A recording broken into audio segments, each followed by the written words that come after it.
Clairvoyance, or as the intelligence agencies have renamed it, remote viewing, is the psychic ability to internally see and obtain information on a given target object, person, location, or event across both space and time. Mystics, shamans, yogis, meditators, out-of-body experiencers, near-death experiencers, psychedelic users, people under hypnosis, and naturally gifted psychics have all reported the ability of clairvoyance for centuries. More recently, however, experiments performed by the CIA, U.S. Army, SRI, and Pear Laboratories suggest that given proper training, everyone is capable of cultivating this skill of inner vision. Adrian Cooper wrote, "Remote viewing is, broadly speaking, a controlled shifting of awareness performed from the normal waking state of consciousness. Humans are all part of a collective mind existing beyond the limitations of physical space and time. Anyone who is focused into this dimension, plane, or state, which is a level of energy or vibration, either permanently or temporarily, can potentially project their consciousness anywhere within time or space in an instant. Remote viewing works therefore by means of the remote viewer projecting or tuning their consciousness into this spaceless and timeless aspect of the universe." The term remote viewing was coined in the early 1970s by Stanford Research Institute's physicists Russell Targ and Harold Puthoff. In their experiments, one person, the agent, would travel to a distant location randomly selected by computer, while another person, the viewer, would attempt to clairvoyantly see and describe where the agent went. In Targ and Puthoff's initial experiments, one Soviet psychic was consistently able to accurately describe several locations, sometimes before the agent arrived, and sometimes before the computer had even made the selection. Throughout 20 years of research, they carried out hundreds of successful tests using several different viewers, and even demonstrated these feats on live television, including on 60 Minutes and The Donahue Show. Russell Targ wrote, "In these carefully controlled experimental tests spanning 2 decades, many different subjects sat in a windowless office, closed their eyes, and explored the world outside. These individuals were consistently able to experience and accurately describe distant scenes and events from coast to coast and even continent to continent in both present and future time. The SRI experiments demonstrated unequivocal evidence for extrasensory perception and the existence of the non-local mind outside the brain and body. The ability of human awareness to make remarkable connections apparently transcends the conventional limitations of time and space." One day in 1973, Targ and Puthoff were contacted by Burbank, California Police Commissioner Pat Price, who had been closely following their work and wanted to help. Price said that he had been practicing clairvoyance for years and successfully using it in his police work to catch criminals. Whenever dispatch reported a crime, he would sit in his office, close his eyes, and psychically scan the city looking for someone matching the description. Once he pinpointed their location in his mind's eye, he would send out a car to check, and actually succeeded in catching several criminals this way. For Price's first informal experiment at SRI, Targ had him remotely view Puthoff, who was on vacation. Sitting together in the Stanford lab each day, using Puthoff as the unwitting agent, Price described what he saw, recounting scenes of churches, market squares, and volcanic mountains, all very characteristic of Central America. When Puthoff returned, he confirmed that his holiday was in Costa Rica, and he had indeed visited churches, markets, and mountains on the very days that Price remotely viewed them. Lynn McTaggart wrote, "Price took over as chief remote viewer. Hal and Russ underwent 9 trials with him, following their usual double-blind protocol of sealed target spots near Palo Alto, Hoover Tower, a nature preserve, a radio telescope, a marina, a toll plaza, a drive-in movie theater, an arts and crafts plaza, a Catholic church, and a swimming pool complex. Independent judges concluded that Price had scored 7 hits out of the 9. In some cases, like the Hoover Tower, Price even recognized it and correctly identified it by name. Price was noted for his incredible accuracy.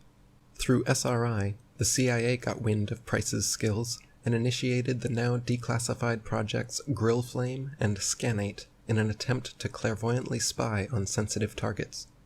Price was given nothing but the latitude and longitude of a remote location and asked to describe all details that he could see. With unwavering confidence, Pat polished his glasses, sat back in his chair, closed his eyes, and began recounting what he saw. It was a military airfield, with a few buildings scattered around. There was a large 8-wheeled gantry set upon tracks, a big cluster of compressed gas cylinders at one end, and inside the buildings were masses of steel gores. Price then opened his eyes and drew pictures of the building layout, the cylinders, the gantry, and gores.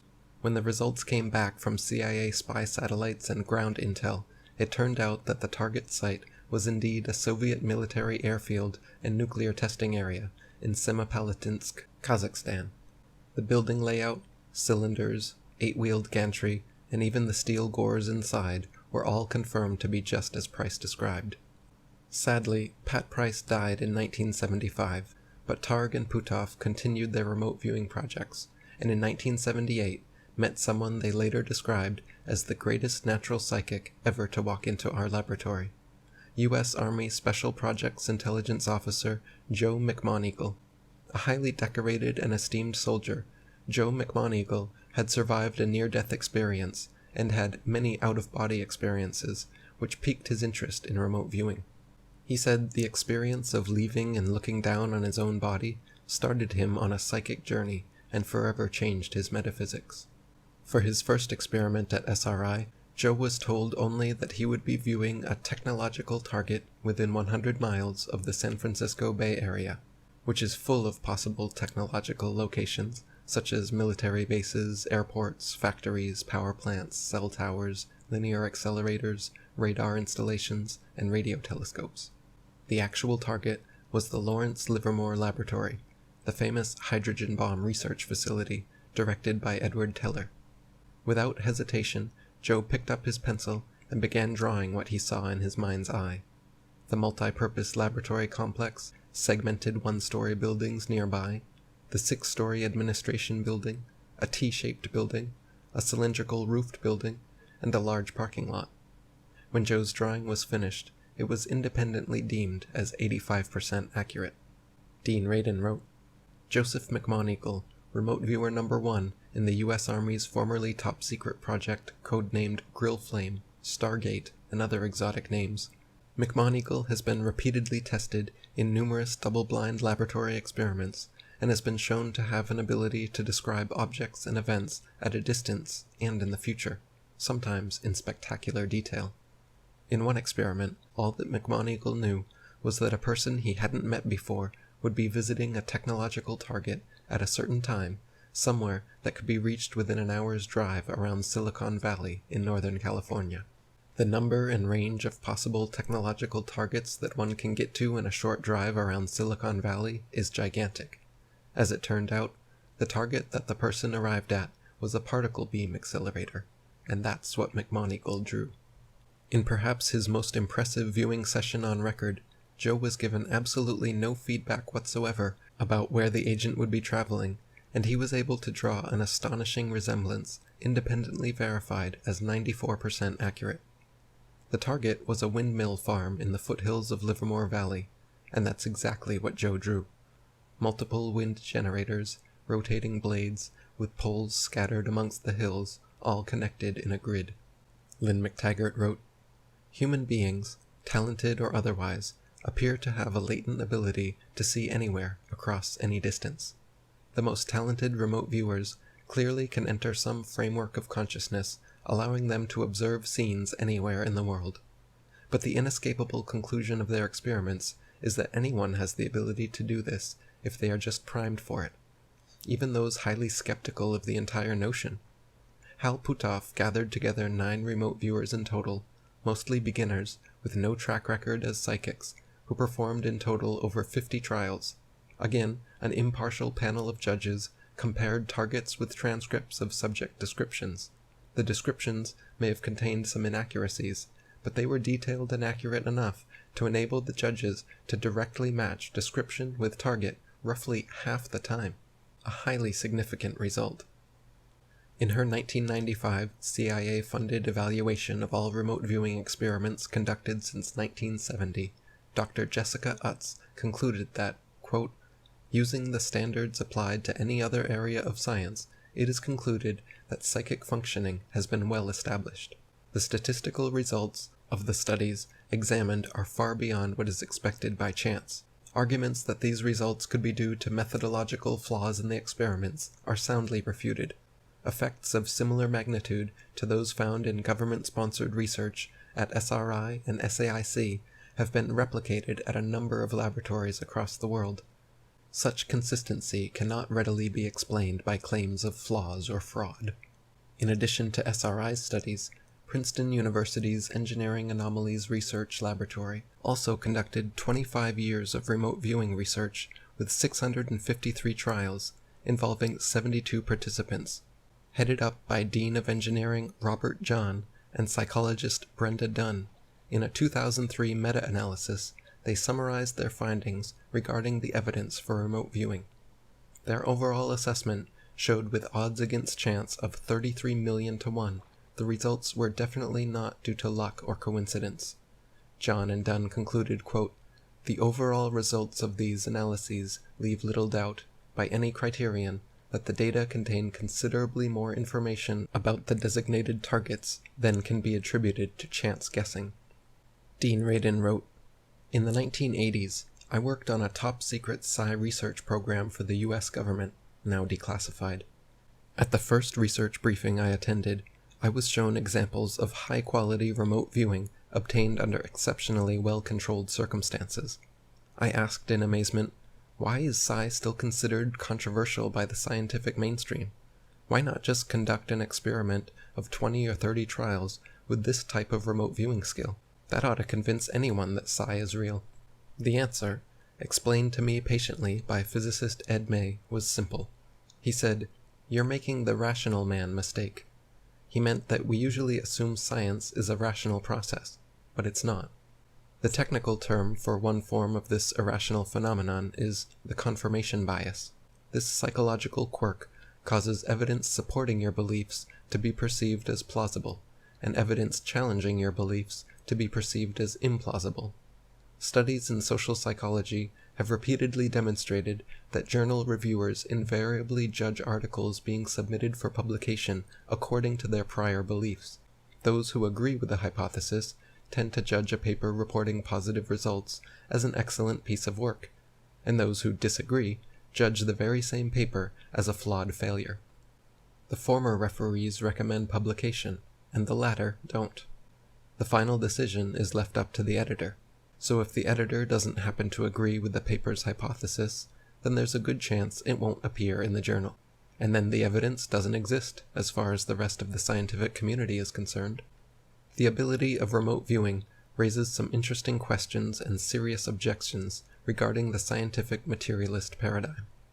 Traditionally, science has explained the miracle of sight as a purely material process taking place in the eyes and brain. However, this obviously conflicts with the research done at SRI and Pear. Anyone trained in remote viewing, or anyone who has experienced out-of-body travel and witnessed looking down upon their own sleeping body, would have to agree that there must be something much more mystical and immaterial responsible for vision. Life magazine once featured Rosa Kuleshova, a Russian girl who could read perfectly clearly using her fingertips. The Russian Academy of Science tested her repeatedly under controlled conditions and concluded that her abilities were genuine.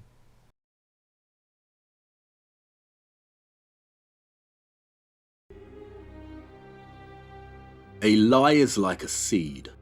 Once planted, it will either thrive or fail. Lying can be convenient, prosperous, even necessary. But how many think about the seeds they plant? When planting a yew tree, would someone consider that they would die before they see it reach maturity?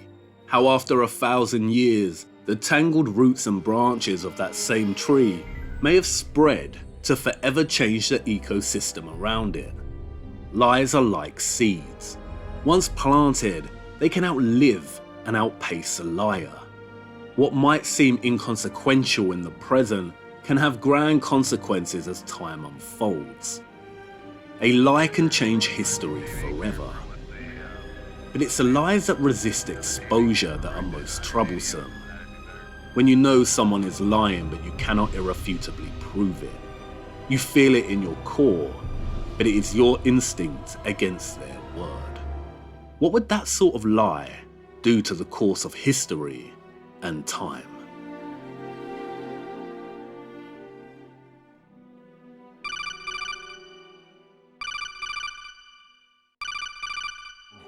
Human memories, ideas, culture, history. We've always kept records of our lives, through words, pictures, symbols, from tablets to books. But not all the information was inherited by later generations. A small percentage of the whole was selected and processed, then passed on. Not unlike genes, really. That's what history is, Jack. But in the current digitized world, trivial information is accumulating every second, preserved in all its triteness, never fading, always accessible. All this junk data, preserved in an unfiltered state, growing at an alarming rate. It will only slow down social progress, reduce the rate of evolution. What we propose to do is not to control content, but to create context. It's our responsibility as rulers. Just as in genetics, unnecessary information and memory must be filtered out to stimulate the evolution of the species. Who else could wade through the sea of garbage you people produce, retrieve valuable truths, and even interpret their meaning for later generations? That's what it means to create context.